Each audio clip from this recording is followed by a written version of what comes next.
Presented by our friends over at The Hockey Shop, source for sports Langley, thehockeyshop.com. So happy to be back with you on In Goal Radio, the podcast. Darren Millard with Kevin Woodley and David Hutchison. We got to get right into it. We get so much coming up today with our parent segment, some homework there for the crew, the gear segment, the feature interview, Visual Edge Pro Reads. But Alex Nedeljkovic scored a goalie goal last week. And ladies and gentlemen, we've raised the bar on a goalie goal with what he did in that game. And may I say, he was kind of robbed, because if he does that at the intermission of a Chicago Blackhawks game, he also wins the showcase, because that thing was right in the middle of that. It would have went through that little space. It was such a good shot. But Alex Nedeljkovic with his fourth career goalie goal as a professional. Only a matter of time before we got one in the show. We kind of have said that every time we've written about goalie goals, we have sort of reached out to Ned to be a voice in those conversations, because we knew that it was only a matter of time before he got one, right? Like one in the ECHL, two in the American League, chucks it as well as anyone, makes smart decisions with it. And the degree of difficulty on his, we've had a bunch of late, and it's clearly a trend. We're going to see more. We've outlined that in the stories we've written about it since the Gustafsson goal earlier this year. First time we've ever had two in the same season. But his degree of difficulty, corralling the puck behind the net, coming out the other side and chucking it, compared to all the previous three being above the goal line, knocking down or poor dump-in attempts, that just raises the bar for me. And yet I'm not surprised that, given all those factors, he still hits it, center cut, give this man a car. And let's not forget the history making part of this. Aside from being the only guy to do it in all three pro leagues, he got an apple on the night too. So the only guy ever to get an assist and a goal in a game as a goaltender. How many people have speculated he should have jumped somebody right after that? Goalie Howe Hat Trick. The Goalie Howe Hat Trick. Yes. Yeah. I think it's the Goalie Howe Hat Trick. The W, the goal, the assist. And a 40 save W, wasn't it? So that's the part that's really the icing on the cake. Yeah. That doesn't get referenced enough. Well done. Yeah, and as we said when we talked about Tristan Jarry and maybe a little bit of scapegoating there in Pittsburgh last week, the worst defensive environment in the NHL, so of course he had to make 40 saves in order to get the win and set up the offense the other way. Maybe if he gets a shutout, it's a Goalie Howe Hat Trick. Goalie Howe, look at you, pun. Yeah, I like wow. that. Thank you. We've all seen it, the listeners and the three of us. The degree of difficulty that Woody talked about, it was a rim to his backhand, so he had to stop it there and then quickly turn around and shoot out. It's one of the best goalie goals from a execution standpoint that I've ever seen all time. Yeah, like I said, it was legit. Not surprised that he's the one that does it, right? Like, it was only a matter of time before he got an easy one. Like, somebody make a mistake. I guess you have to actually be up a couple. But it's only, inevitably he was getting one. But again, the fact that he did it the hard way, so to speak, I don't think he's done. I think he'll have more in his career. I also don't think it's the first time we've ever had, as I mentioned, two scored in the same season by a goalie. I don't think we're done. Shesterkin didn't miss. I mean, he was a little wide, but he got everything on it and had a good look a couple nights later. Ascaroff's establishing himself in the league. He can chuck it. There are so many of these young guys that can hit that shot. And for a lot of different reasons, their opportunities to do so are increasing. So I wouldn't be surprised if we see another goalie goal before the end of this season. It was posed to me this way. Will it become normal? That's my only fear, right? Not fear. I don't think it does. Is two a season isn't normal. But I was there when Linus Ullmark did it. And so in the dying moments of that game, I'm scrambling to look up the stats. And I remember walking into the room for the Bruins because I'd managed to get all the numbers into my story before I go to the room. And then I've got the numbers, and I don't remember them now off the top of my head because I've probably taken too many pucks since then to the head. But I think it was 8. To be able to walk in that room and say to Linus Ullmark, dude, what does it feel like to be the 8th guy in the history of this league to shoot a puck into the net? A lot of guys have been credited for goals, but to actually shoot a puck into the net. And he kind of paused in that moment, recognizing how rare it was. And it still is. But you're right, Darren. If we get 2 or 3 a year on a regular basis, this is the first time in the NHL history we've had 3 consecutive seasons where a goalie has shot a puck into a net. So I think we're still a long way from it becoming normal, commonplace. very much so. But So that Well, we're not going to start seeing 5, 7, 8, 10 a year. No, because it's freaking hard to do. It's hard to do, and teams are probably not giving you that opportunity too often. I mean, whether it's throwing at the guy for an easy catch and drop or dumping it in on the rim, you've got a man advantage, so the game is more about possession and carrying the puck into the zone. I don't think they're going to give guys as many chances that it'll become too normal, but everybody coming up can shoot.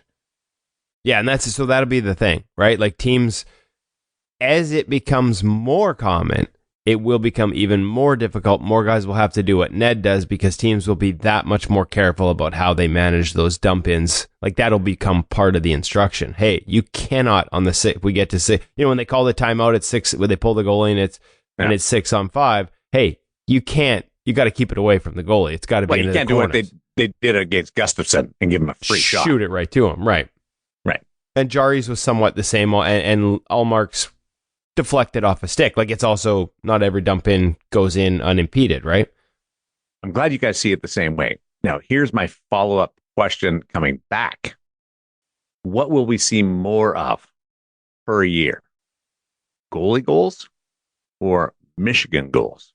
Ooh, do you see the save Vasilevsky made on Austin Matthews trying to Michigan the other night? Got the shoulder right up to the crossbar. No dice for you, Austin. That's a really good. How many Michigan goals have we seen this year, Darren? I don't think we have. Now, Matvei Michkov tries twice a week. We see attempts all the time. You mentioned the Matthews. I do see players going down that path. We haven't necessarily seen a Michigan goal, but they're both very exciting and highlight-driven plays when they do happen. But I don't know what we'll see more of. If you're allowed to lump in other Michigan-like attempts, then there'll be more. Like the Zegras over the net or the puck that bounces off the back of the goaltender on purpose. Or I think somebody even told me it might have been the KHL, but there was a shootout where there was a Michigan-like sort of lacrosse shot in the shootout as well. We included some of the sort of hot doggy moves that I quite frankly enjoy. We're going to see more of those, I think. But goalies start to learn to read these things. I mean, the Michigan was a surprise, and that's why it was useful. The thing is, at leagues below junior college, they often almost never have the proper pegs, and that's very hard to play that the way Vasilevsky played it, unless you have the proper pegs. So you're going to have a lot of kids who can execute that at lower levels coming up. I think we'll see Michigan goals. Yeah. We're on a nice run. We're on a nice run for the goalers. I like that. But I still think the opportunities are going to be there for there's 600 players versus there's that and the Michigan can happen at any point. It's not limited to up by 2 minutes of every game. Yeah. Yeah, the opportunities are certainly more. I'm still sitting here stunned at Goalie Howe Hat Trick. I can't believe Hutch didn't pull that up in real time. We could have been famous. That might be my son's. I'm sure I stole it, and I think I stole it from my son. So let's give Maddie credit for that one. I don't think I saw that anywhere on the night that Ned did that. That would have been gold. Yeah, no, I think that was Matthew. So does Ned walk away with 3 pucks on that? 1 for the assist, because they save every puck after every goal. So he can get access to that. He gets the game puck, and he gets the goal puck. Pretty good. Not bad. Nice little shadow box. The shadow box would say Goalie Howe Hat Trick in the that's what I would have etched on the lettering underneath the. All right, well, get over to Etsy and crank it out. The T-shirt. Right? It's not bad. Somebody's going to make some money now. Thinker. Yeah, off you. Well, we got a timestamp on this thing. We got to put this episode out right away. On the other side of there's one uniqueness with the play of the goalie goal, and then you've got what happened in Edmonton between the Capitals and the Oilers, and the Oilers scored a goal with a tray of nachos that had been thrown on the ice by an Oiler fan, and Logan Thompson said he was slightly distracted. He's got to learn to play through. That's on him. Now he won the game, so it was great, but never nobody loses. in the building. nobody in the building had ever seen that before, where a play had gone sort of around a collection of food on the ice.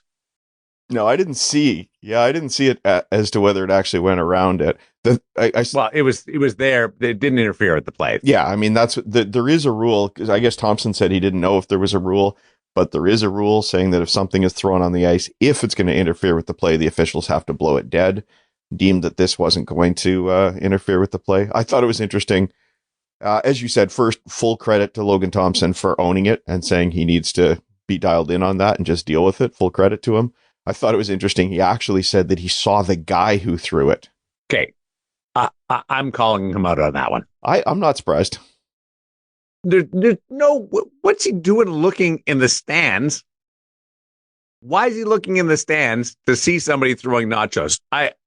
He's had an amazing season. Hey man, when the play's at the other end, you gotta widen the focus, and then when dial it back in, you can't focus for the entire 60 minutes. You gotta zoom out and then zoom back in when it matters. And a guy with only 2 regular season losses so far is probably taking in more than the puck when he's scanning the rink.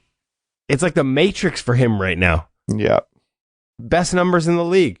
I love that comparison. That's good. That's a great analogy. LT, call me, text me. We want to find the guy. We got something here. There may have been a second spitter. I'm calling you out on actually seeing the guy.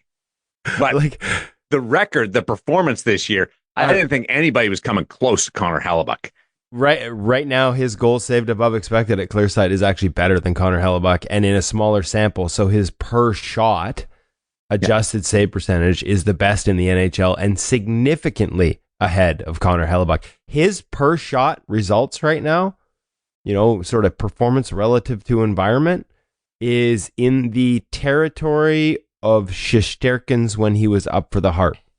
That's how good he is right now. And in a sport so dominated by narratives, will the GMs vote for him over Connor Hellebuyck? I mean, there's a lot more runway still, but if the vote was held today... Hey, listen, and I would have trouble arguing against Connor Hellebuyck, because we said the other day, like, all the things he's doing. We've had the discussion about shutouts before, but as many shutouts as regulation losses. The way his team plays, I think, is inspired by Connor.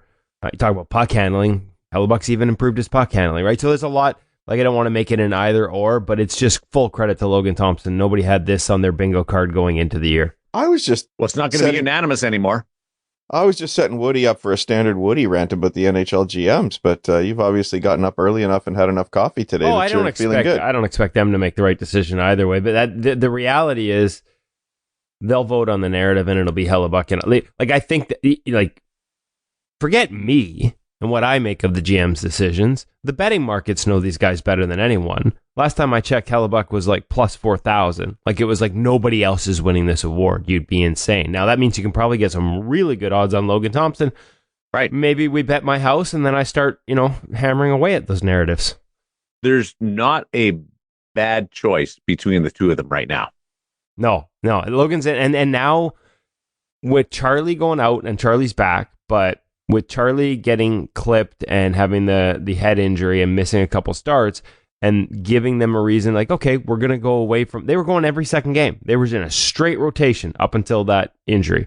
And now Logan's getting a little runway. And he goes into Edmonton, and McDavid wasn't there. I'm assuming the plate of nachos was thrown on the ice as a protest to his suspension. I have no idea, but there was probably... I guess that fan didn't... I'm assuming they had a moment of silence there, given the way they've reacted to it. So the plate of nachos moment of silence wasn't enough for that fan. But 3-2 over the Oilers. He doesn't lose. It's just it's an incredible story. I'm looking forward to catching up with him when they come into town. Him and Scott Murray, the goaltending coach. He gets an opportunity to run with it, and he continues to do what he's doing. And again, what he's done through half a season is a historic pace of excellence. And then we are definitely having a conversation by the end of the year. Just do me a favor, okay? Because I worry about the equipment that Ingle has purchased for you. You drip some sarcasm there on the keyboard, and I don't want it to leak into the hard drive. It landed on my phone, and I could use a new phone anyways. Okay, I don't want you to just disappear in the middle of this thing. The nachos, like, there were still nachos in the tray on the ice. That doesn't That's a bode hell of well. a throw, too. It doesn't bode well for how much that cheese is dried and hardened and stuck them to the plate. Right. And that's not cheap. Those nachos aren't cheap. Speaking of junior hockey promo contests, I mean, you had Ned firing the puck down to the other end to center cup for the between period promo. And maybe the Edmonton Oil Kings or some other junior team needs to seize on this and have a nacho chucking contest in the intermission. I've seen waffles tossed Really? during a low point during the Leafs. Toronto Maple Leafs run. That became a regular thing. We've obviously seen fish in Nashville and octopus in Detroit. I'm trying to think of rats. But rats and octopus were celebratory. Same with the best thing to me was the Hamburglar, right? Yes, that was good Ham too. And the hamburgers, but that was celebratory too. And I was just gonna say, like, Corey Perry should have gone taking a bite.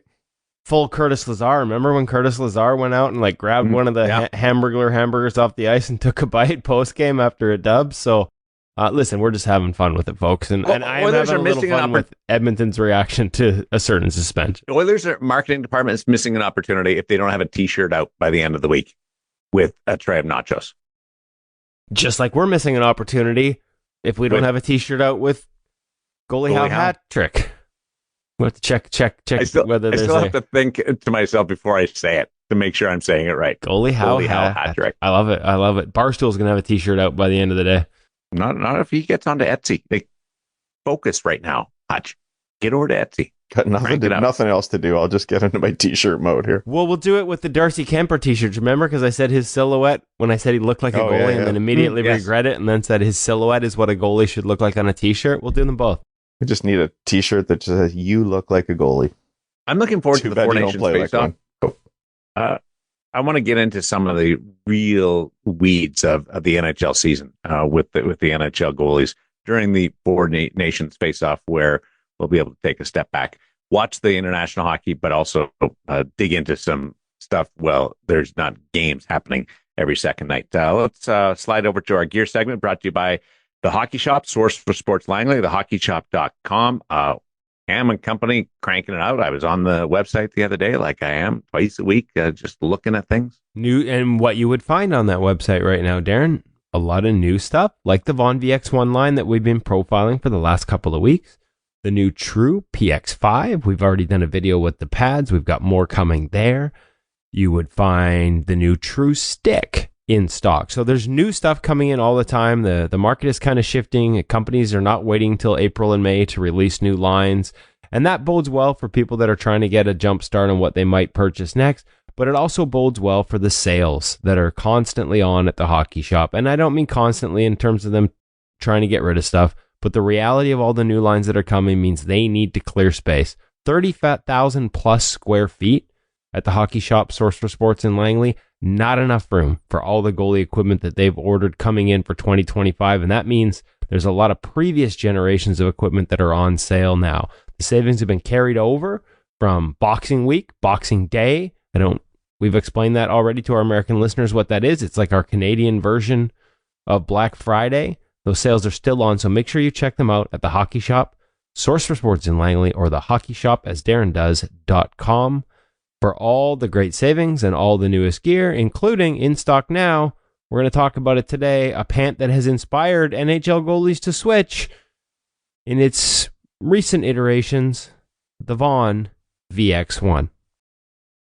Welcome back to the Hockey Shop, source for sports. We're in Goalietopia with Cam Matwib. I'm so happy to be back. I choked up. I know. Excuse me. I just flying by the seat of your pants, right? Yeah.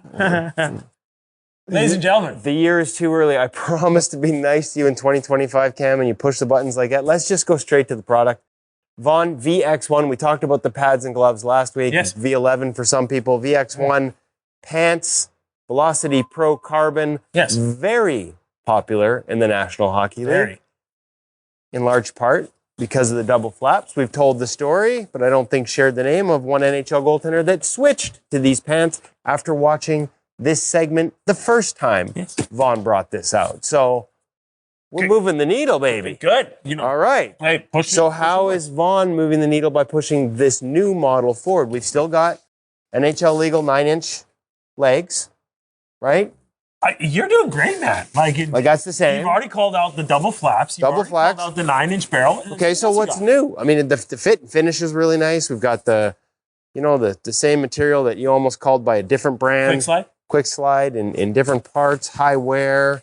What's this on the back? Flip it over. A little extra padding and a... I can read. Cut guard. I love this. I think this is great, and I think every brand should take notice and add something like this. It's not... So, Cam, I love that you love it. What the hell is it? Cut protection. Okay. That's exactly what it says it is. So just like in this area here? So that lower part of the back of your thigh. Now, this is a very specific situation where you might get it. But, however, a lot of guys, as they're swinging and recovering, can catch themselves in the back of the leg as they're swinging and recovering up. So having that extra cut protection back there is an area that is exposed. Like, you really don't have anything back there. So having that extra shield, having that extra protection, I think is a great, great, great idea. Sounds to me like somebody's kicked himself in the back of the leg before. I have. You have too. You know it. I usually get it lower, actually, down around the calf, which is why I make sure I wear cut-proof socks. See? Hey, we're literally around on ice, skating around on ice, okay? So anything we can do to make sure that we protect ourselves, great, great, great idea. Okay, continuing on with the pant itself and some of the new features. So that cut guard, we covered that. We already talked about that dual flaps in terms of that protection. They're so nice. They are very nice, very flexible too as well. They've redesigned... Right out of the box, hey? Like lots of mobility. Exactly. So we've always kind of equated these pants to a bit of that gym short fit. I would say the SLR is a little bit more of that gym short. That said, this has no internal belt, a little bit more cut rounded as a barrel style. Because, of course, an internal belt would be illegal in the NHL. Yes. No good. Well, they are good depending on Easy. So, looking at the actual hip flexion of the pant itself, so this is something they've added more segmentation to this year. So a little more mobility? Yeah, but it also creates a little bit more of a tapered fit to a bit of a degree as well. So say you do hammer on that waist belt a little bit more, that is going to suck in around your waist a little bit more, or you can leave it loose, widen it out, create that room for that tuck in. Vaughn has always been known for mobility in their products. It feels like, having not played in them, but that feels like something that's going to continue here. Yeah, and not as a sacrifice of like any protection, for sure. Like, this is one thing I can't try. Very protective. Yeah, and these pants, the one caveat, you got to point it out, like, because it is, NHL legal, which means, and you mentioned the tapered fit, like, it's smaller. This isn't, there are bigger, blockier pants if you're not bound by NHL rules that you can buy, but you're not sacrificing protection in this smaller mobile package, even if you are sacrificing a little bit of blocking space. Correct. So a couple more key features to really go over. Another one that's really loved and liked, adding that tab for your knee pads. So you lace in your knee pads into the pant. Do you do that? No, I don't. Okay, just curious. This is, again, preference. Nobody can tell you how to exactly wear your gear, but hey, options are great. Creating that flexibility in terms of those other ways to wear your gear is always a great idea. And you can see those extra padding blocks on the inside. Like, it is really, again, like I said, a very popular model in the National Hockey League. This may, whether everybody's wearing the brand new one or not, like, this model is very popular, the Velocity Pro Carbon. And they're not going to wear it if it's not protective when you're facing those shots on a daily basis. So protection is not an issue with this Correct. pant. Aero mesh liner all the way throughout too as well, with the exception of the internal of the thigh, because that changes to nylon for those blocks. That said, nice breathable material, nice and lightweight, helps the pant to dry a little bit faster. Last thing to cover, obviously we talked about protection, Pro Carbon enhanced protection all the way throughout the pant, and especially in those high impact areas. Other than that, you have questions about sizing, fit, how it would integrate with different chest protectors depending on what you're wearing now, just call Cam and his crew. 604-589-8299 or 1-800-567-7790, or check us out at thehockeyshop.com. That's all I got. That's cool. Little tweaks to the VX1. I mean, if it ain't broke, don't fix it. Like, there's not a lot that need to change. It's a pro pant. Now, I got to be honest with you. I'll be perfectly honest. I'll pull out the beer league card. I don't know why, as a beer leaguer, I'm picking a pant that's NHL spec that's going to be narrower on my fat legs and not going to take up maximum surface area. Like, as a beer leaguer, I want to cheat as much as I can. Give me the biggest, fattest pad you can. Give me something with an inner belt so I can wear it like I'm a rodeo clown and take up so much space in the net. But the reality is, this is a pant that NHL guys, we said, we have an NHL guy that switched to this pant after seeing it on our YouTube channel, which is a great reminder, folks. You can go check out all our gear reviews on the YouTube channel, add some visual elements to the audio you just heard. You get to see some of the details that Cam just talked about. It just sort of creates a more immersive experience. So make sure you check it out over the YouTube channel. I'm with you, Darren. Like, no need to change something that has a lot of goalies in it at the highest levels of the game. And yet for those of us who are nowhere near the highest levels, I might choose something a little bigger and fatter. Like you always do, you send me down different rabbit holes.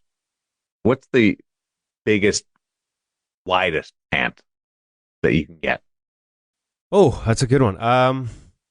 Okay, so I don't know if it's the biggest and widest. Maybe we just need to go do a measuring at the hockey shop. Like that. Actually, I think you just invented a gear segment, Darren. Like, Be a good one. Forget NHL specs. Let's just see which one is the biggest in each size.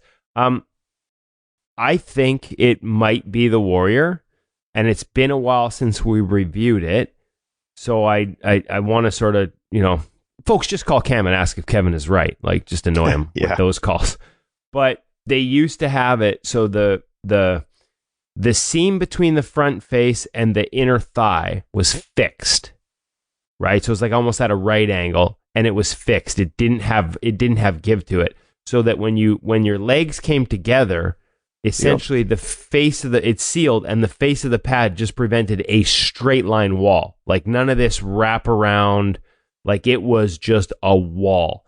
And I don't know if you measured it, that wall width-wise, if it was much bigger than anyone else or dramatically bigger, but it certainly felt like it because it was flat and flush, and there was, I was going to say no, but there was less chance of pucks hitting the edge of it and sort of getting through a seam. If a puck hit it, chances are it was dropping in front of you.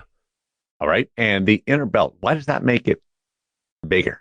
Well, because you can wear a size bigger than you normally would and still have it secured by the belt. Now, don't forget, I'm sure other people would say, I wear suspenders. I was waiting for that one. I'm not a suspender guy.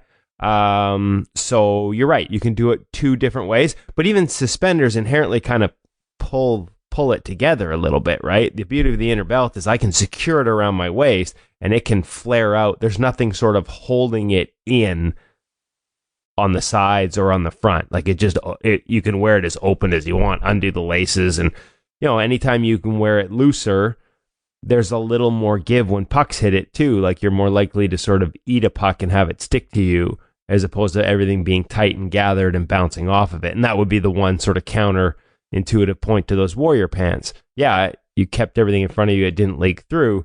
But that rigid surface produced a rebound that might get away from you a little more, where some of those rounded seams you're able to sort of seal off with a glove and have it just sit in there. Did we ever publish the pro tip for dealing with not having an inner belt, but better than securing the suspenders the traditional way? You know what I'm talking about, Woody? I don't want to give it away yet. Well, the quizzical look on my face tells me if we did, I've forgotten. All right. Well, we may have to tease having an article with a exclusive locker room photo we have on a way of dealing with that.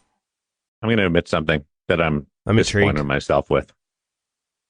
I was today years old when I figured out, those buckles on your shoulder flies, the on your upper body, shoulder floaters on the chest. Yeah. Floaters, the Vaughn's got that. Straps, are for to lock in the straps. So your suspenders. But that's kind of new, is it not? Like that hasn't been there forever, has it? Like I feel, or are they just from a marketing perspective? It's something they talk about new because Vaughn's got it. Yeah, I saw it a while ago and thought I didn't know that that's what those are for. Listen, a lot of people will say, why would you do it that way? Because that's holding your shoulder floaters down. You're better to run your suspenders under your shoulder floaters and again, let the floaters float. I untuck, so I put them the suspenders on my body and then put the upper body on top. Interesting. See, and I never thought I'd be an untuck guy. Never thought I'd be an untuck guy. And you guys won me over. Not me. Listen, I'm an untuck guy and I lost an appendix to being untucked. So that's how much I believe in it. How much did you say, or how big is the hockey shop? It's 30. We used to say 30,000, and then I was corrected. It's larger than 30,000 square feet. It's massive. Okay. And they give Cam, you know what? Like they used to hide at the old place. It was big too. But Cam, I liked the elevators because it was always Marc-Andre Fleury on the elevator door, opening and closing. And the idea of Fleury closing the door was so metaphorically perfect for me whenever I saw the elevator. But they kind of hid Cam in the basement. Now he's out in the open. They've allowed him into the wild. He's got a big corner full of all the great goalie gear. It's fun. Every time I hear a big number on square feet, I always need the comparison to an Olympic-sized swimming pool. And so we're talking 30,000 square feet over at the hockey shop, roughly. 13,000 square feet is an Olympic-sized swimming pool. So three of them, because it's 38, I think. Yeah. That's 3 Olympic-sized swimming pools. Olympic-sized swimming pools must be huge, because I feel like when I look at the hockey shop, you could fit more than 3 They're swimming Olympic size. Yeah, what's that mean? All right, so everybody's homeschooling their kids. Yeah. Here's a little math problem you can do at home with your kids now. I was told there'd be no math. It's the volume of a goalie pad. How many goalie pads could you fit into the hockey shop if you just stacked them all perfectly? That's the kind of thing I would have done with my kid. I can't wait for you guys to give me the answer to that. I'll do that next week. Yeah, but we're talking square feet. Now you need the height of the building before you can do that, don't you? Because it's volume. I think we could come up with an estimate. Estimation is part of most math curricula too. I was More told. homework coming up with the parent segment, brought to you by Stop It Goaltending You, the app. We'll get into our assignment after the latest from our friends over at Stop It Goaltending You, the app. If Hutch has a homework assignment for us, then the tie-in is perfect, because Stop It Goaltending You, the app, is essentially goalie school on your phone or tablet. It's like a university. That's why they call it Stop It Goaltending You. All their 25 years of experience crammed into your phone in a way that is easy to access. 5 1-minute videos every week. You can go back through the archives and watch the old ones, or you can just download, watch each one every day. 5-minute videos, 20-minute videos on the weekend. They have deep dives. They have quick hits. You can go down the rabbit hole and search up all the archives and spend weeks in this thing. Whether you want to digest it in bits or download yourself into the matrix all at once, Stop It Goaltending You, the app, is designed to make you a better goaltender. And of course, with every Stop It Goaltending You, the app subscription, you also get a subscription to In Goal Magazine Premium. Stop It Goaltending You and In Goal Magazine, the best of both worlds when it comes to goaltending instruction and information. Last week, guys, I introduced the idea of getting a baseball glove for your young goalie. And when I did that, I mentioned I was working on a piece looking at the top annoyances of goalie parents. I put it out to the Goalie Parents Canada group on Facebook and got a flood of comments. And it's going to take me a while to work through all of them to finish that piece up. So today, I thought I would specifically address a comment, a suggestion from a reader on there, Andrew. And I don't have your permission to share your whole name, so I won't, but you know who you are. He suggested that we publish a good warm-up for minor hockey goalies. And you know, my first reaction to that was, well, we've got lots of warm-ups over at In Goal. We've got shooting warm-ups, skating warm-ups, NHL goaltenders, lots of content. But of course, Andrew pointed out that most minor hockey teams get all of 3 to 5 minutes to warm up on the ice. And of course, that makes sense because ice is expensive. It's in short supply. A lot of parents would have concurred because many of the comments on Facebook were around the idea of the warm-up and what's happening out there. So I thought, we have a bit of a different life, guys, at least in terms of spectating. We spend most of our times with leagues that get a good 15 minutes of solid warm-up time on the ice and then a flood before the game even happens. We live in a different world, except for you guys with your beer league games. But gentlemen, today we are going to do part 1. There will be some homework for all 3 of us before we do part 2 next week. But today I'd like to put it out to you. Part. Yeah, today I just want to put it out to you. What are your thoughts? If you guys were a coach, what would you suggest that your team do for a warm-up to get your players and your goalies ready? You've got 3 to 5 minutes of ice time before the whistle goes. Darren Millard, you can start. You're back in Brandon, Manitoba, coaching the U13 Wheat Kings. What are you going to do? So you got 5 minutes. There's not a lot of time, so I'm doing 2 drills. I would get my goaltender, the starting goaltender, on the far side, the glass side, not the bench side, against the boards between the blue line and the red line, and just work on his hands and squeezing pucks in the belly. Just one shooter there, and everybody else can twirl around and shoot. So pucks don't waste the net time with the simple stuff. Yeah. The guys are getting their crossbars and off the glass and all that kind of stuff. And then I'm doing one drill of 3 lines, right, center, and left, and players just skating into shots, and the goalie has to stop that shot, read the flow, get a feel for that, and then push over or shuffle over to the middle and then the left and then go all the way across. So there's some foot movement in, and both goaltenders would take part in that. And there's your 5 minutes. Goes it's fast. Gone. Goes fast. Yeah. All right. Thank you. Really appreciate that. I like the idea of the side. I hadn't actually thought of that one. Makes better use of your ice. But you got to pick the side where there's the glass, because you're not shooting it into the bench. Every guy, tipped up and hits your assistant coach or something. Yeah, for sure. And you probably get a little bit of footwork done there too.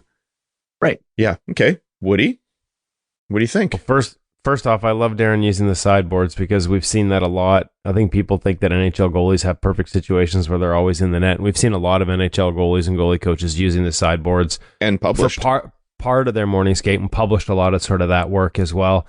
I'm going to cheat. I'm going to go with what I watched the Edmonton Oilers do this week, which is instead of starting with the static shooting, just sitting on your knees and upright, taking shots from the middle of the ice, which a lot of teams start their warm-up with, they were in a bit of a tighter schedule. They wanted to incorporate everyone into the flow drills of a morning skate faster, so they only had a few minutes. And so they start with a series of shooters in different places on the ice, and the goalies move around into different shots. And we'll actually publish this. I've got some thoughts on it from both Stuart Skinner and Dustin Schwartz, the goalie coach, and we should be able to get this up, somewhat quick. I'm working on it today. Can you say that again? I'm just trying to get a picture in my mind. Well, it's basically shooting drills, but they're moving into each shot. It's just like combining crease movement patterns with shooting, and you've got shooters. And so there's a series of different movements. They have more time. They'll add some post work, little bumps into the post, and then out into the shots. It all depends on how much time, but it gets the goalies moving, and it gets the goalies' eyes and hands, and it gets a small group of shooters a chance to let the puck go and make passes and shoot.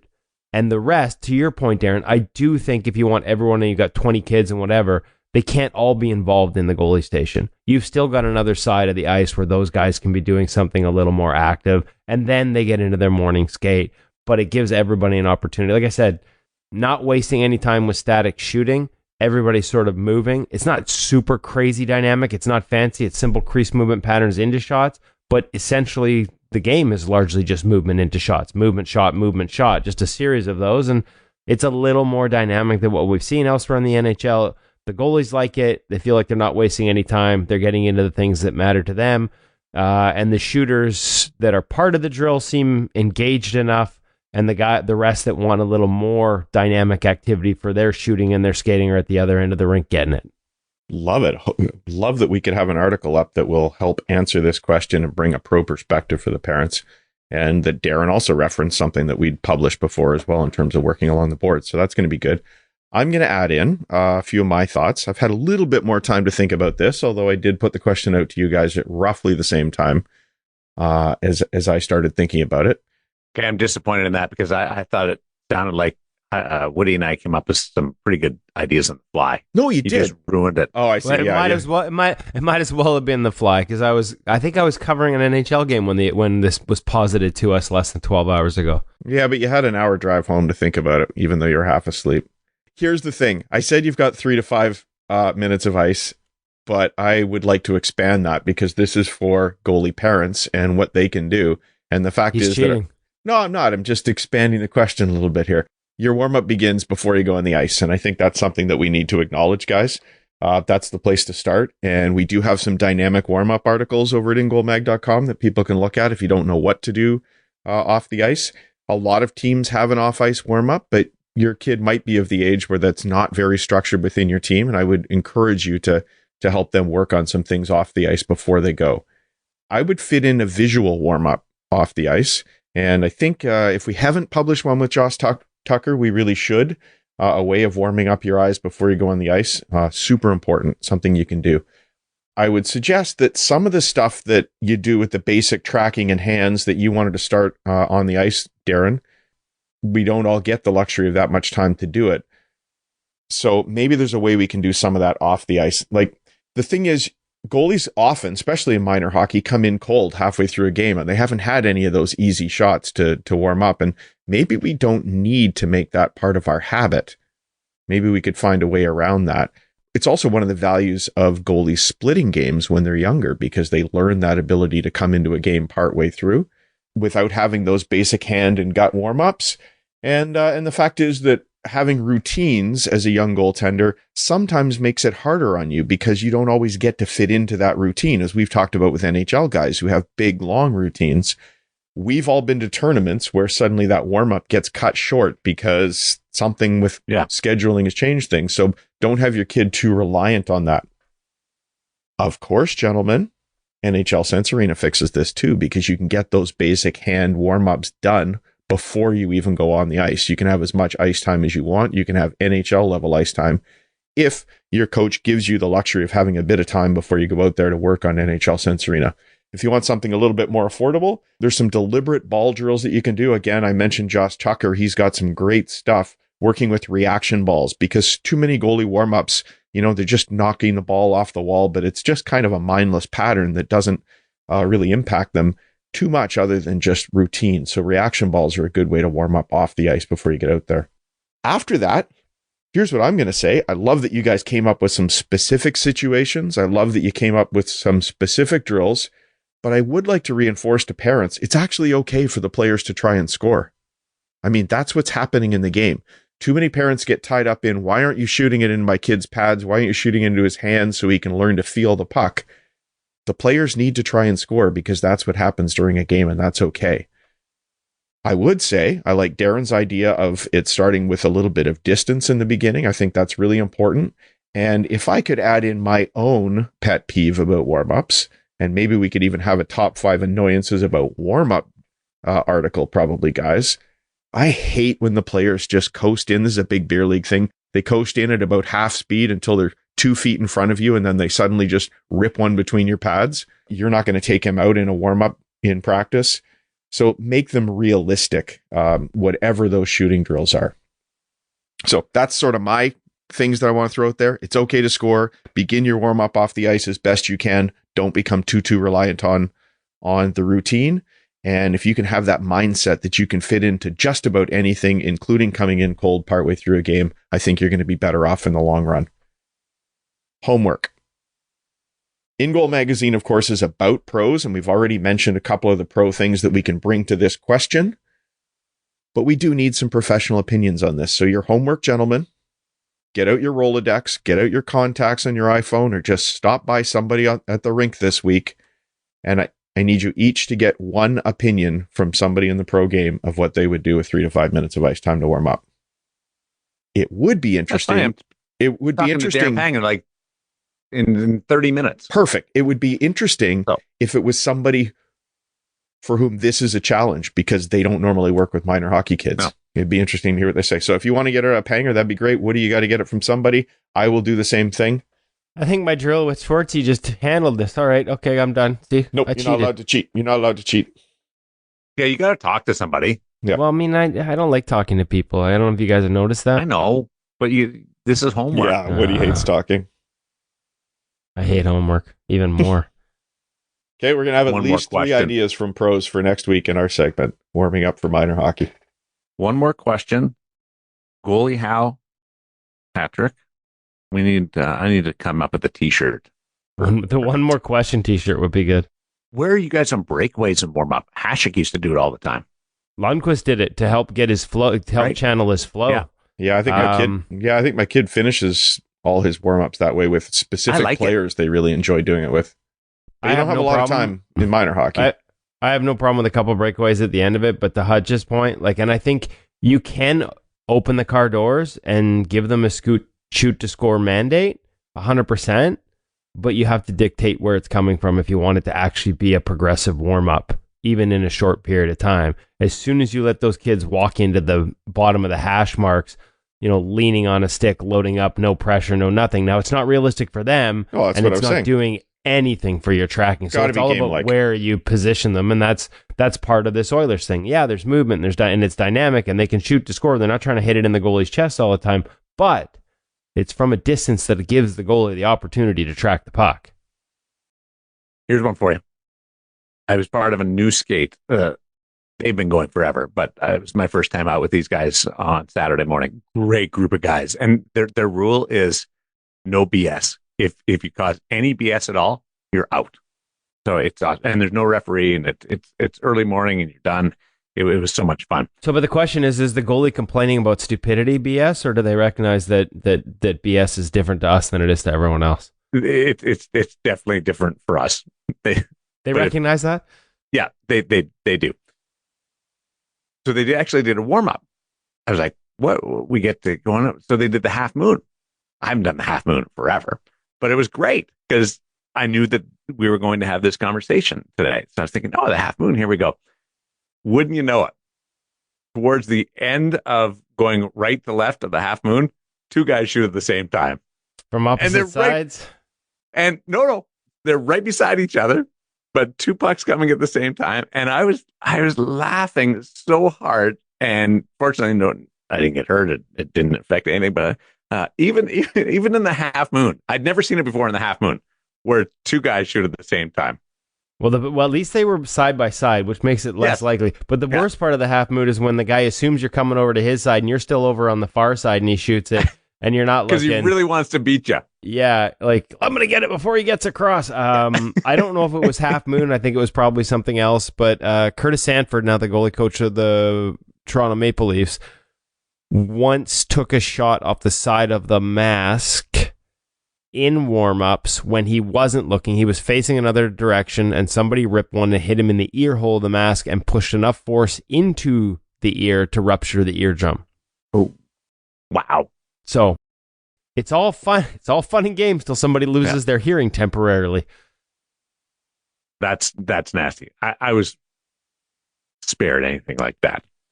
Let's go to Visual Edge Pro Rates. Devin Levi is our subject that's going to entertain us and educate us this week as we pay tribute to our friends over at Visual Edge and commend them on what they've been able to do. Yeah, we talk about warm-ups and warming up the eyes. Visual Edge will help you train your eyes as well as the cognitive side of the game. It's an online training tool. You get a set of red and blue glasses, kind of like the ones you get when you go see a 3D movie, except a lot nicer version of it. You log into your computer, you do a test, it identifies your strengths and weaknesses visually, and then addresses them with a series of drills that you can go through on a daily basis, kind of like Stop It Goaltending. You don't have to dig in and spend hours at a time, just a quick 20-minute routine every day that will help improve how you see the puck, which of course makes them a perfect sponsor for Pro Reads, because it's all about NHL goalies helping you improve how you see the game. Visual Edge will allow you to see the puck, and our Pro Reads will help you see where it's headed, anticipate where it's going next, help you see the game better. And this week, we've got Devin Levi, freshly minted American Hockey League All-Star, who dropped in, did a little video session with us, talking about paddle down, low-high plays, when to get up and hold your edges. And it was interesting because his decision on the paddle down, I think probably a lot of people watched the save or the screenshots and thought, I'm not sure a paddle down is good here. It's taking him, perhaps delaying him getting up to an option, a passing option in front of the net. And yet when he explains it, there's a very specific reason he did it, to eliminate other passing options. So again, that's what Pro Reads is all about. It's about sort of taking a look at plays and understanding the thought process of the best in the game. And I thought this was a great example of it, because where some people might have critiqued that decision, once he explained it, it made a ton of sense and ultimately simplified the save decision process for him. Paddle down. It's been around longer than we thought. It has. Well, a lot longer. It's something that's sort of, we talk about Darcy Kemper. Darcy Kemper used a lot of sort of projected paddle down. Like he's assertive with it, and he's got those long arms, so he doesn't have to sort of lean and get out of his ability to move on top of it. But Darcy uses it a lot. I was talking to some other goaltenders about scrambles in front of the net and how you manage that, because inevitably it's when you move as a goaltender from your knees that you break your seal to go left or right, and that's when pucks can funnel through you, which you never want. So guys practicing, we had a drill with Robbie Tallis years ago, Stanley Cup winning goaltending coach Robbie Tallis years ago from Kelowna, where he was teaching guys to butterfly push side to side with paddle down to protect that area that they ultimately expose by lifting a knee to make that push. So not every goalie likes it, but there are some guys that use it. And I had this conversation with Stuart Skinner the other day, because for him as a narrow butterfly guy, there's more moving parts to those side-to-sides and scrambles, but he's not a guy that likes to use paddle down. So very important for him to be quick and precise with those subtle pushes. So it's fascinating. But I do think increasingly in specific situations, we're seeing goalies use it again. A lot of people believe Hasek was the guy that brought us that. Further. Way back further, right? Further. I might have sent it to you You guys. educated us on this, yeah. Yeah, I think I sent you something somebody put out on Twitter. I feel bad. I can't remember who it was, but it was an image of, I think it was Terry Sawchuk using paddle down. And was it a comment from Johnny Bauer, perhaps, that he used it a lot because there were so many low shots and you're dealing with traffic even back in the day, and it just helped seal everything up while he could stay in a position that he could look around things. I don't think people would play it that way today, but as you said, it goes way back further than we expect. I remember it being I feel like Potvin was one of the guys I loved when I was younger, sort of early 90s, doing that so much. And I remember cutting my stick differently because I'd read that Dominic Hasek actually cut his stick a little bit differently, shaved some off the paddle so that when he put it down, it would keep some of the shaft on the ice better. Of course, there's also the old Curtis curve. Remember the Curtis Joseph stick? Was it Christian that did that? Where they had the curved shaft so that... Yeah, Andy Moog used that. Yeah, that's right. That too. That had the shaft that would it wasn't straight, it was curved so that it could lay flat along the ice while you were actually holding your fist around it. Is that why that was bent? Was for paddle down? That was my understanding. You guys have opened up why else would you do it? Gigantic can of worms. I thought it was going to get emails from people that are selling versions of these sticks now, nonstop. I thought it was for puck handling. And what was my other poke check? I thought it might be easier to poke check because you could get a firmer. If you start something for one reason, people inevitably find other reasons for doing it. But you're right. It would get the handle down on the ice perfectly. That was my understanding of it. Here we go. I don't think that I should be the one to break this tie, because you guys are talking about a generation of goaltending with which I'm not familiar as the young guy in this conversation. Oh my goodness, you're 2 months younger than me. Or maybe more. Okay, just late to goaltending. Let's put it that way. I wasn't involved when the Curtis curve. I didn't pay much attention when the Curtis curve was popular, but I'm going to go with Hutch on this one. My understanding was always that it was a paddle down thing. I did not know that, and I had one. Well, clearly you weren't using it right. To this day, Hasek would tape the knob of his stick differently so he could get the handle down on the ice. Yeah, more. So what I tried that might have been his technique was tape the knob, and then it took an X-Acto knife and cut off the bottom part of that tape job. And I think I'd read that he did that, so I tried it. It was effective. It wasn't Curtis Curve effective, but it was effective.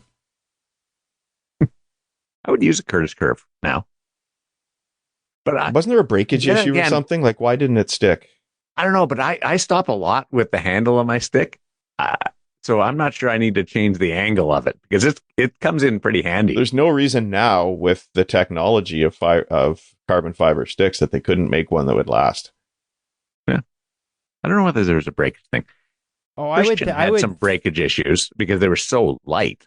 Christian goalie sticks. I would think that having to layer the carbon and have it not like I would think that the curve itself would cost you some rigidity in the layering of the carbon and perhaps expose it to maybe more breakage issues. Just off the top of my head, I'm not sure. Aerospace Woody, here we go. Our NHL Sense Arena feature interview in discussion with Mike Valley of the Dallas Stars, and Mike catches up with Kevin, but first, what's happening over at NHL Sense Arena? Hutch. Well, boys, we were just talking about warm-ups, weren't we? And I mentioned the idea that NHL Sense Arena is a great way to warm up before you go on the ice. And so I just want to say to all the young goalies out there, all the adult goalies even going into beer league, your pre-ice warm-up can have a big upgrade if you use NHL Sense Arena, because it's not just a training tool. It's a game changer for preparing your mind and your body before you step on the ice. We've talked about it before. NHL goaltender Joey Daccord of the Seattle Kraken uses it before games to stay sharp, fine-tune his reflexes, lock in mentally even. And one of the coolest features about NHL Sense Arena is that you can access Joey Decord's personal pregame warm-up routine as part of the training plans that are included with Sense Arena. And whether it's Joey's warm-up or one of the many other guided training plans from pro goalies and coaches, these drills are tailored to help you practice saves, react to shots, and perfect reading releases and your tracking skills all in just minutes. It really is the ultimate way to prepare for the action ahead. And I underline, this is not a virtual reality version of Joey Decord's warm-up. He uses this virtual reality tool before he goes on the ice. Whether you're gearing up for practice or for a big game, NHL Sense Arena ensures you are physically and mentally ready from the very first shot. So stay confident, stay sharp, and warm up like the pros with Sense Arena. Head over to sensearena.com and don't forget, use the code IGM50 and save a bit more. I like your announcer voice, your delivery. It's not the full, Can I get a job? like, deep. Yeah. If anybody wants absolutely. voiceovers, I can really ham it up. Come on over. Love to. You're good at it. Just let's go over to Hutch. You'd be like the guy on Price is Right, Don Pardo. Kevin Woodley, come on down. You're the next contestant on The Goalie is Right. And I brought Mike Valley with me, formerly of the Dallas Stars, Darren, and another new book combining him and Justin Goldman. They've teamed up for The Power Within 3. We did this the last time. We had both of them on. Apologies, scheduling and everything. We just grabbed Mike this time to talk about the interviews he did with a handful of goaltenders for this edition of the book. We've got an excerpt. We're going to be running easy for me to say. We're going to be running excerpts from the book at ingoalmag.com to give people a little taste of the great information and the great insights that are in this book. The first one is up with Jeremy Swayman. He takes part with Valley in the interview alongside goalie coach Alfie Michaud from his time in the NCAA.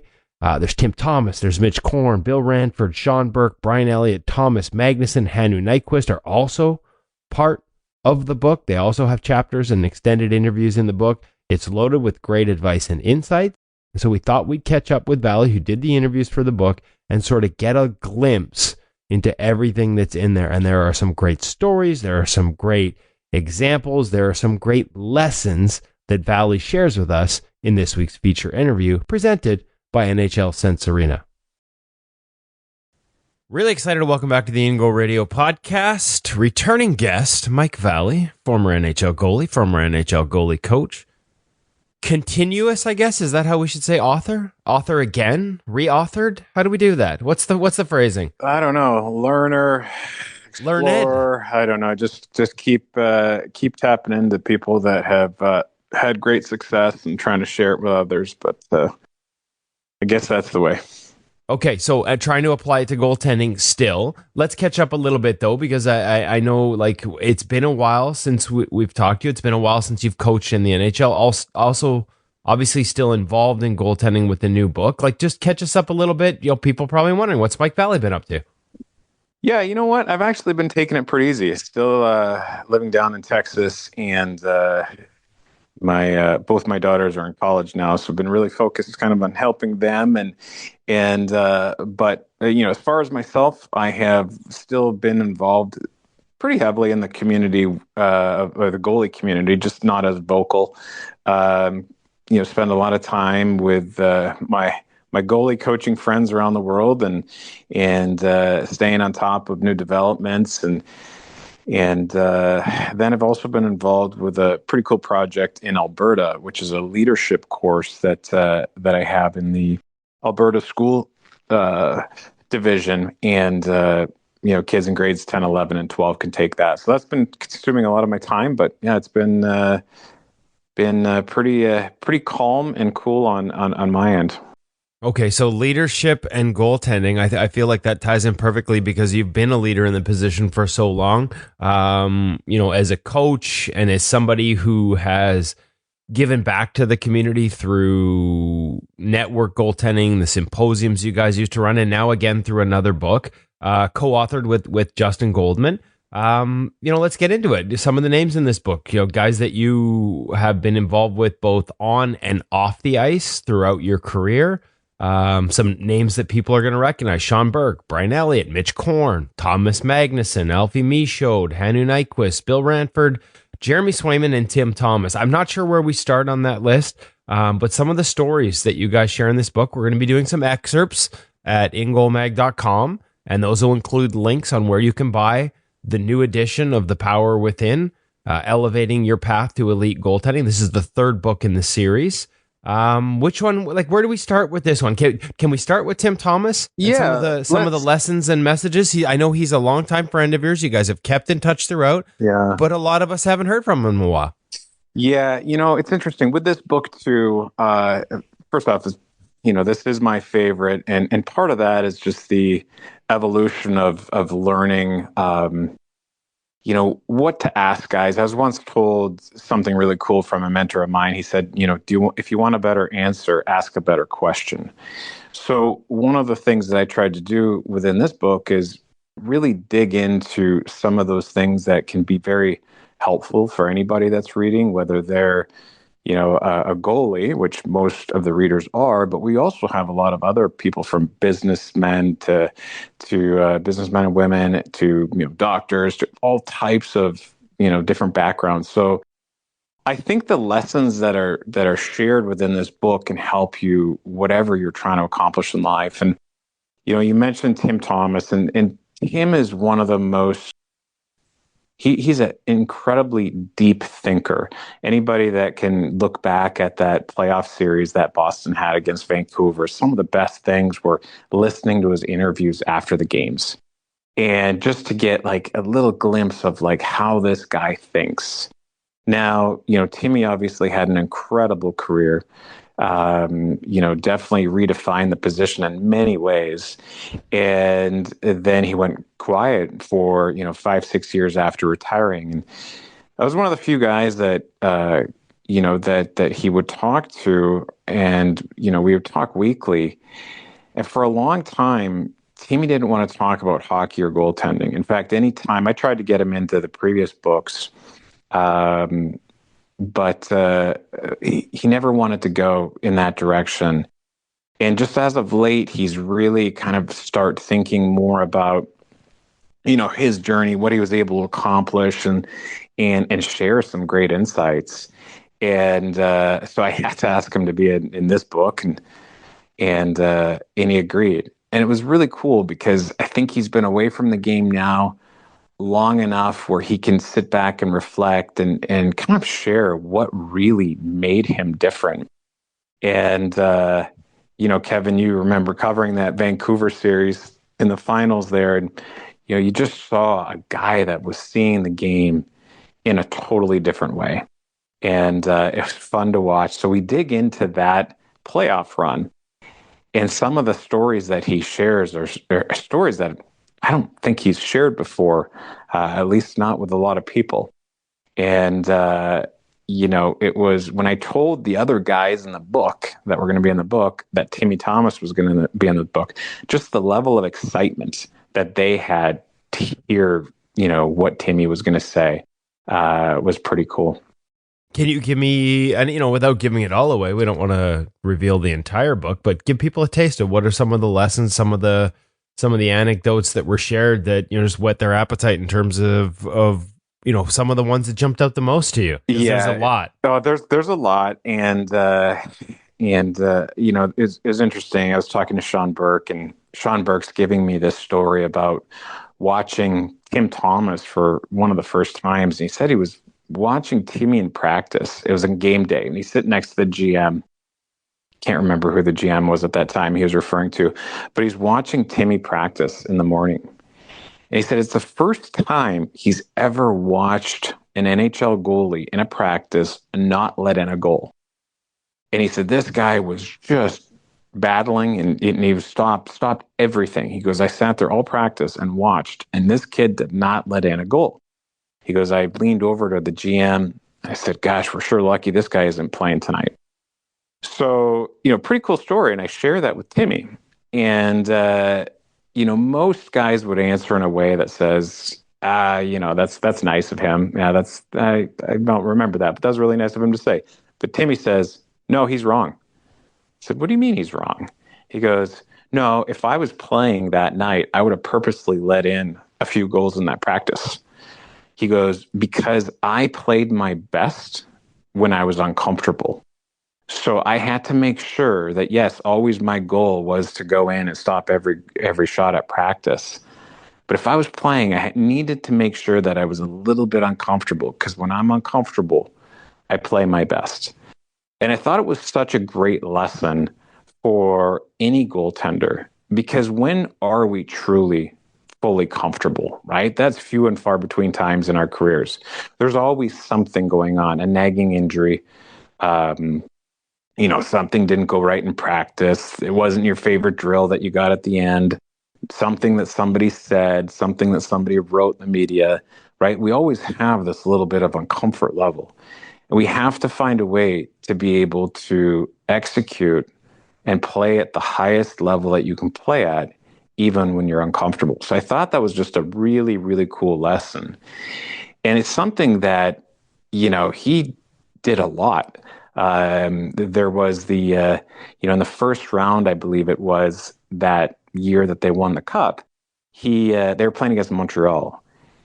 And he said his ankles hurt so bad, like all through the playoffs, his ankles hurt so bad. So that first round, when they're playing Montreal, I think it was after game 3, he goes, I need to change my skates. I can't wear these same skates that I'm wearing.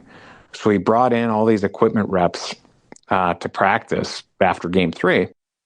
And he tried on different skates from different brands. And he picked one. I don't know how he picked which one. He picked his favorite, and he wore them for the next game. First time wearing that skate in a game, like literally the day after he tried them. Stanley Cup playoffs. And he says... Talk about learning to be comfortable being uncomfortable. Like, we hear that phrase a lot. He lived it. So he said, he's like... he goes on and tells you a story about, like, gosh, this changed the way that I played. My 5-hole was different. Like, I had to adapt. And he goes, it turns out I went out and just played, really well. So he has all these different things where he's very, very adapts to whatever situation he is and thrives when he's a little bit uncomfortable. And he even said that with, like, technique. He would talk about, there's times where you almost felt too robotic. And he goes, when you feel robotic, he goes, I had to get myself a little bit uncomfortable. I had to break that mold. So he goes, that stupid game that you play with the rebounds where all the guys are standing in front? He goes, I had to do that game to find my way, like, to compete and to take away that robotic feeling in my game. So, so many cool things that he talks about that actually end up running parallel to what, I believe are some of the greatest goalie coaches, which is, Sean Burke and Billy Ranford and Mitch Korn. So really kind of cool to see that. Another thing that Timmy goes in and talks about, and just his chapter alone is worth getting the book. He talks about being completely without words when he was in his flow state. So flow state meaning when you're in the zone, obviously. Yeah. And he talks about that run during the Stanley Cup Finals. He says he wasn't thinking in language, but rather he was seeing and feeling the game. And he goes in and explains even, like, why he wore the mask that he did is because he wanted to be able to hear the game. He needed to be able to hear where guys were. So it's just this whole new level of depth that I think you only see in some of the greats, right? He talks about the whole thing about, look good, feel good, play good. And he said, that's not true. He goes, that's not true at all. He goes, with all due respect, he often looked like an unmade bed. Exactly. So, he said you could look good and feel good and play like crap. And so he kind of goes into that whole insight as well. So I just really, really enjoyed listening to him. Not only is he, a tremendous friend and was an amazing goalie, I just think he thought the game at a totally different level. And I think a lot of those qualities is what that next great goalie will have. Not this, robotic goaltender that's been trained to, approach every situation in a certain pattern. A guy that, the next great goalie is going to be that free thinker that is going to change the game, not only, physically, but also mentally how they think. So thought it was really, really cool for him to share those insights. Well, I love so many things I love there. Funny, we're starting to see rebound come back a little bit more. I'm starting to see goalies playing it at the end of practices and morning skates. Interestingly enough, one of the ones that I saw most recently was PWHL and Renee Desbiens, who is just at the absolute top of her game in that league. And the joy she took in shutting down a game of rebound and going outside of the box to make some of the, rebound, like there's saves where you have no chance, but you find a way. Right. So probably a really valuable lesson there. And so that brings me to, I'll shift it over to the conversation you had with Thomas Magnuson, and I haven't had a chance to go through it, but there's a guy who has committed himself, much like yourself, very deeply to the learning of the position. And, you mentioned the next great goalie and free thinker. What did you take out of, because you've had so many conversations with Thomas over the years. I find when you know guys and you know so much about them, it can be a little forest for the trees when it's time to interview them. So how did you approach that interview, and what did you get out of that conversation that was maybe different than the ones you have on a regular basis, or maybe it just amplified them? Well, I think with Thomas Magnuson, and for those listeners who don't know who Thomas Magnuson is, was one of the first full-time goalie coaches in Sweden. And how the Swedish Ice Hockey Federation and a lot of these European ice hockey federations work is you have one guy that kind of sits at the top and he helps build out the language that's used within the goalie community and kind of the theories and thoughts, so that when a goalie is moving from an organization to organization, it's not this drastic change that we might see in North America, right? So Thomas has always dedicated himself to learning.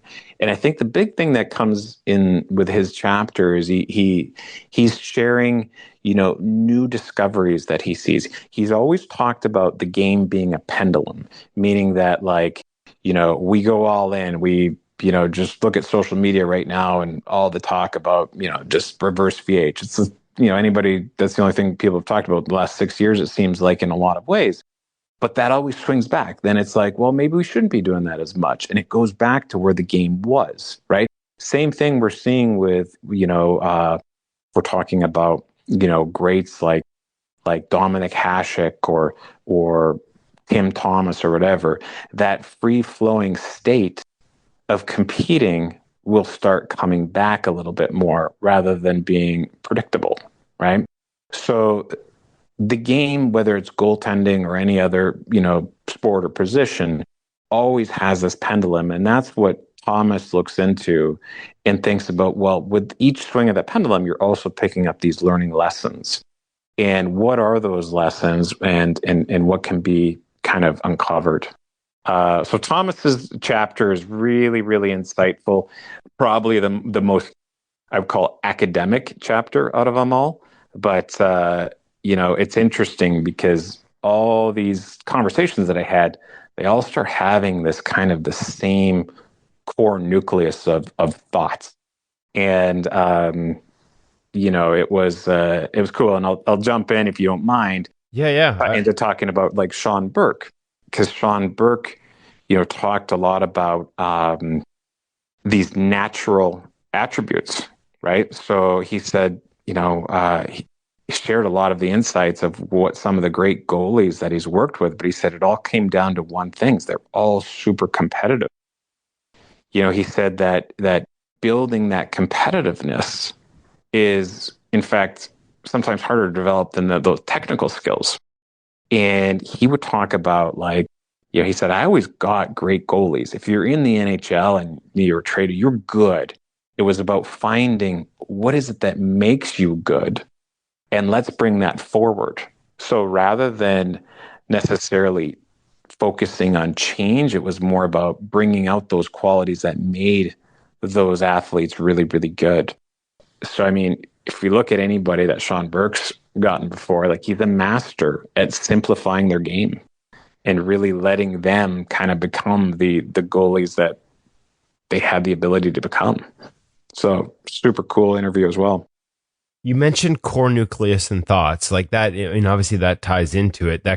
Is that where that competitiveness and that that balance between that and technical you see through these conversations? That's where we're shifting back towards. Yeah. The other thing that came clear, super clear, was this thought of overcoaching young goalies and potentially coaching out their natural abilities and instincts, right? So, a lot of these coaches talked about, or they emphasized, letting goalies develop their own style. You provide guidance, but you let them bring out their own style.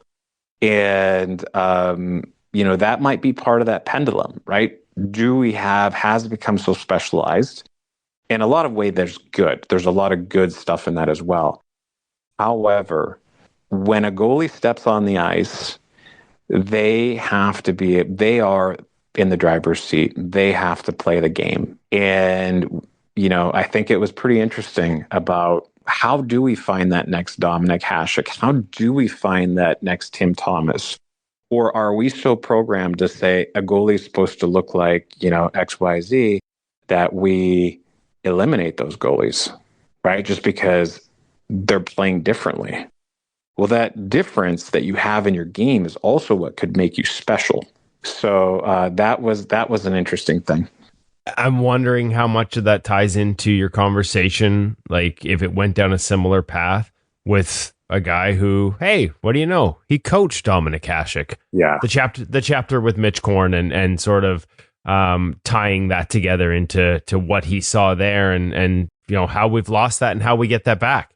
Well, what's interesting with Mitch is that, I was lucky enough to work with Mitch when I was working with the Nashville Predators. And Mitch has always been, a great friend and great mentor. And I told Mitch, I said, Mitch, what's weird, a little unique with you is I said, you speak the game, you think the game as if you played the game at a super high level. Now, Mitch has never played goal, right? However, it's amazing to see how this guy's brain works because he shares things that, yes, he's observed some of the great goalies, but he almost thinks the game as if he's actually been that goalie, which is incredible to me. And so every time you get on the phone with Mitch and you talk about things, it always just blows my mind how intelligent this guy is. He talks a lot about,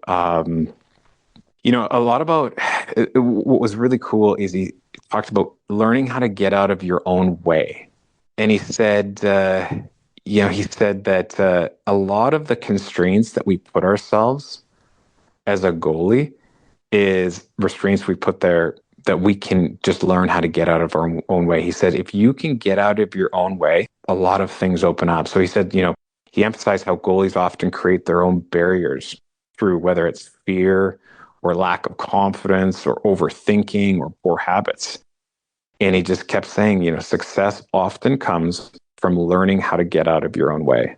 Can you give it? Is there an example that he shared? I'm just like, we all know, like that applies in life. I think it applies in life. I'm trying to think. He said it so eloquently, and literally, like in the first sentence of his interview, I was like, "Gosh, there's the book right there."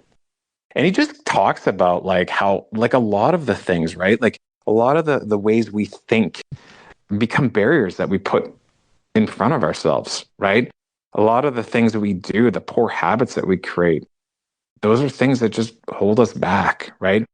And so it's really neat. He does kind of go into this a few times throughout the chapter, but he just said, those barriers are limitations we put. And, it's one of the things that we'll make sure that we get over to you, Kevin, that you can share as an excerpt. Because, hey, we all hope you buy the book, but if you don't and just have this, I think it's going to help you as a goalie. So we'll make sure we get that over to you. Okay, so we're running a little tight on time. We got about 10 more minutes, but each one of these guys feels like they could be a 10-minute conversation on their own. Yeah. So I'm going to let you take the wheel here. Who else do we need to hear from? Like, there's so many good ones. You mentioned Sean. We talked about Mitch and Thomas.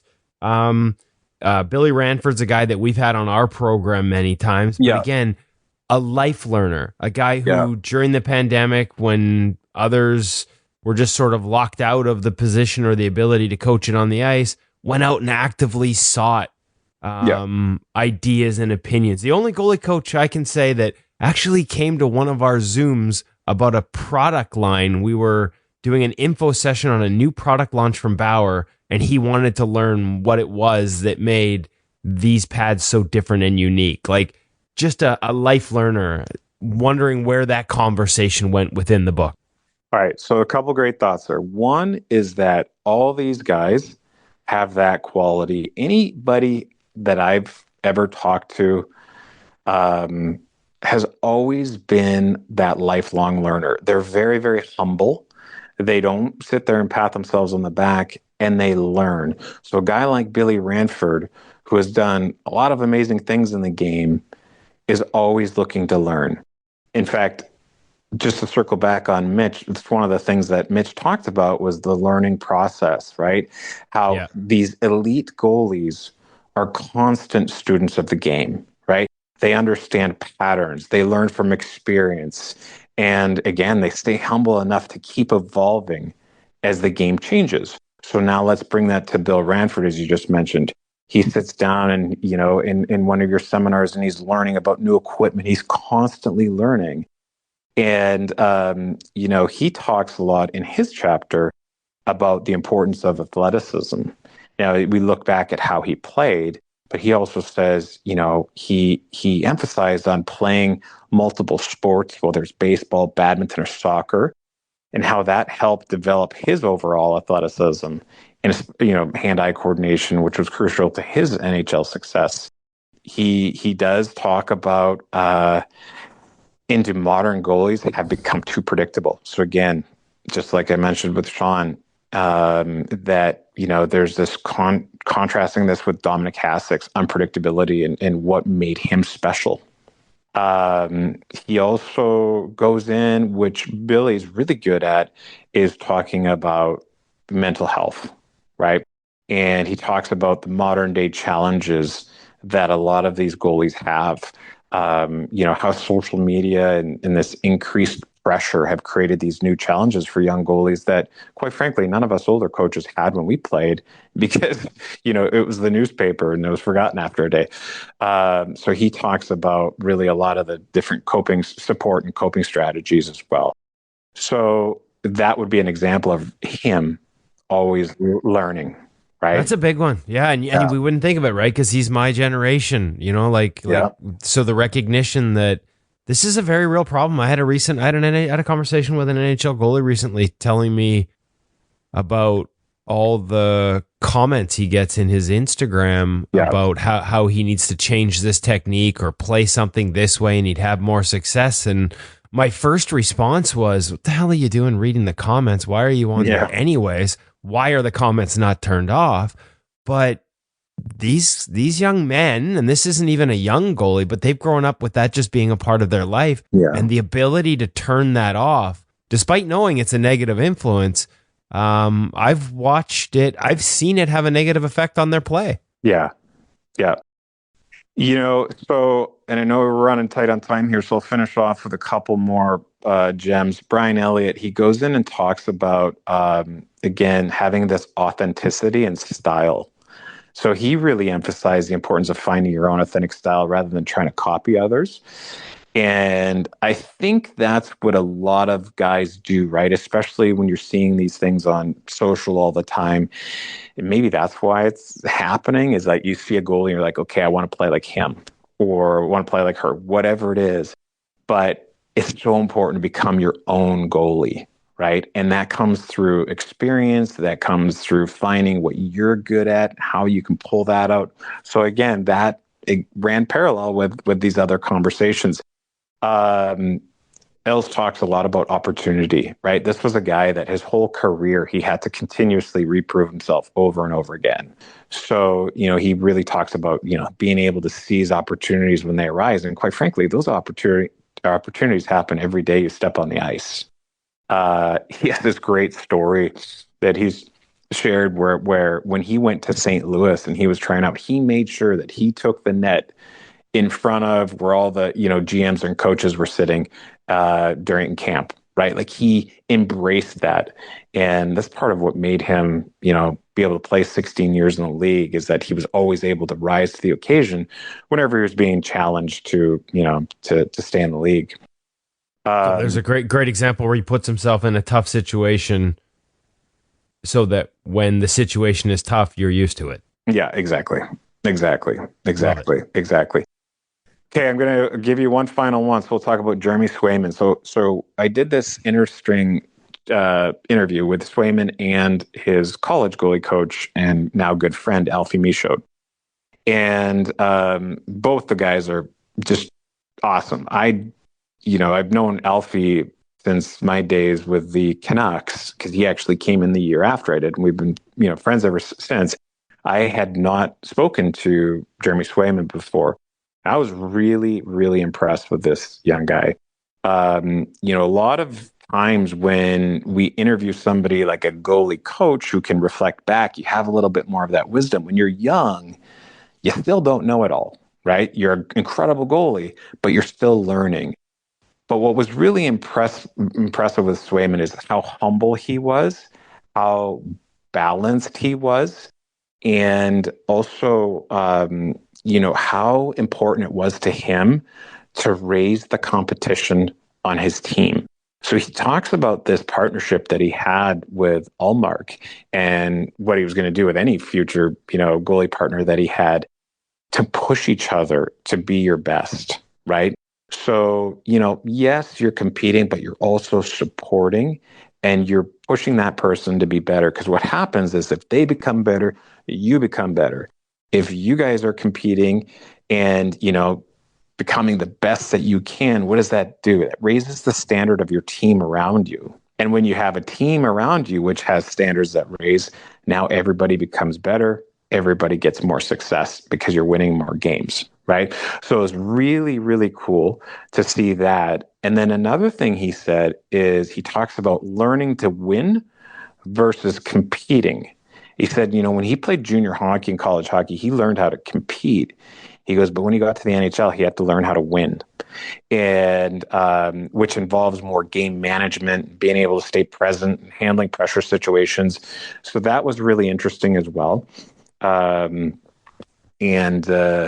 was just a lot of gems that both, Jeremy and Alfie dropped. So really cool stuff. Love it. I love it. And I love it even more because the first time we had Jeremy Swayman on the Ingo Radio podcast, it was with Alfie Michaud together. We did a sit down. So great minds think alike, I guess, Mike. So that's the first time I've given myself credit for being not stupid. I like it. No, you know what, Kevin, not to pump your tires too much, but you've shown that over the years as well. You're continuously learning and bringing such a tremendous amount of knowledge to this goalie community, and it comes from just being hungry, learning from not only other people in the game or in the position, but from people from other sports and other walks of life.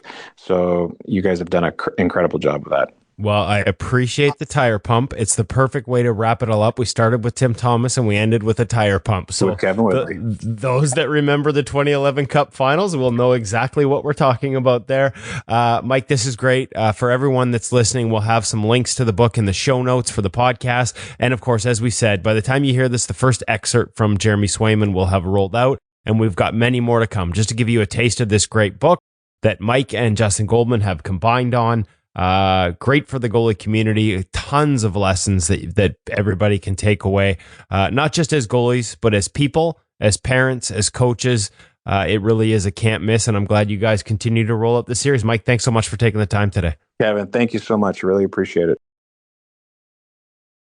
Funny, I think of them as part of the Dallas Stars. It'll always be in my head, Dallas Stars. Naturally, he was there for a long time and worked with a lot of different goalies, had a lot of success there with the Dallas Stars. But Mike's an entrepreneur. He's got a lot of different things on the go. Mike's got a curious mind, and that's why he's good to lead these questions and answers with these goaltending coaches, goalies from all different walks of life. That's why he's such a valuable part of the goaltending community, even if he's not working in it necessarily on a daily basis anymore. And that's why it's great that him and Justin can continue to team up and provide these books, bring these insights. It's kind of like they're like an extended version of the In Goal Radio podcast. Like the interviews we bring you, they transcribe them, they focus them more, very specifically, transcribe them, turn them into books, and there are tons of great takeaways in them. So, and Valley, thanks to them for sharing a bunch of them. Obviously, it's good. Folks, go out and buy the book. We'll have the links in the show notes.